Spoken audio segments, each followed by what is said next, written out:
নমস্কার, সবাই কেমন আছেন? আশা করি সবাই খুব ভালো আছেন। আমিও খুব ভালো আছি। তো চলুন প্রতিদিনের মতো আজকের ব্লগটা এখন থেকে শুরু করি। দেখতে দেখতে অনেকটা বেলা হয়ে গেল আজও। তবে যাই হোক, আজকে কিন্তু খুব ভালো একটা দিন।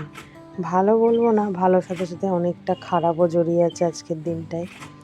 আপনারা সবাই জানেন একটা বছর এই 14ই ফেব্রুয়ারি কী ঘটনা ঘটেছিল আমাদের দেশের সৈনিকদের সাথে।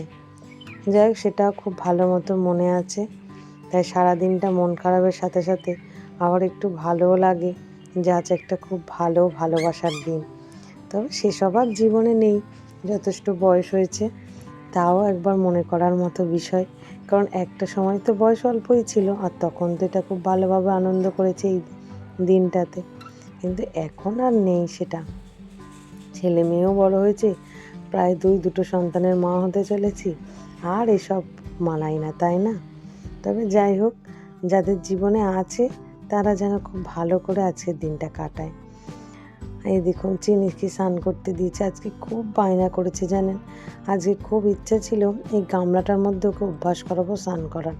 এত জল ফেল এখানটা, প্রতিদিন একটা স্লিপ হয়, আর তারপরে আমাকে এগুলো পরিষ্কার তো করতে হয় বলুন।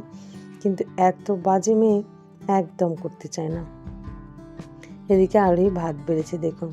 আজকে নিরামিষ শনিবার, তাই আজকে সকালে রান্না করেছিলাম একটু হিং দিয়ে মুগের ডাল আর ঢ্যাঁড়সের চচ্চড়ি আর বেগুন ভাজা। তবে ঢ্যাঁড়সটা মানে এই নতুন প্রথম খাওয়া হচ্ছে আজকে। আমি ভাবিনি যে আরির বাবা ঢ্যাঁড়স এনেছে। কয়েকদিন আগের বাজারেই শিমের সাথে এনেছে, তো উপরে শিম ছিল, আমি বুঝতে পারিনি। হঠাৎ আজ সকালে দেখতে পেলাম ঢ্যাঁড়স। আর আরির বাবা ঢ্যাঁড়স খেতে প্রচণ্ড ভালোবাসে। এই রান্না করেছিলাম। তারপরে এই যে পাতে দেখছেন আমার আম। আজকে হঠাৎ পাড়াতে একটা সবজিওয়ালার থেকে আম নিলাম একটা। আমটা দেখেই খুব ইচ্ছে করলো। তো আমটা খুব টকের ডাল খেতে ইচ্ছে করছিল।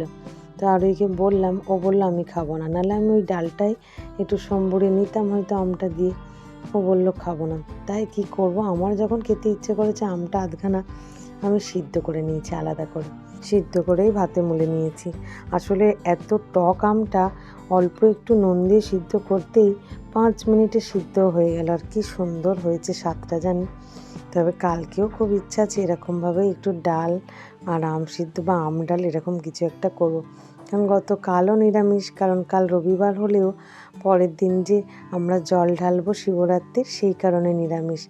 তো কালকে একটু সয়াবিনের তরকারি করার ইচ্ছা আছে আর ভাত, কিন্তু আমার ভালো লাগছে না। আমার মনে হচ্ছে এরকম একটু ডাল আলু ভাতে আর একটু এই আম মানে আম থাকবে সাথে, আমার খেতে দুর্দান্ত লাগছে।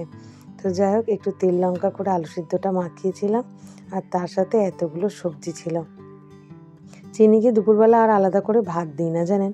আপনারা তো দেখেইছেন, টেবিলে ভাত নিয়ে আসলেই ও চলে আসে আমাদের পাতে খেতে।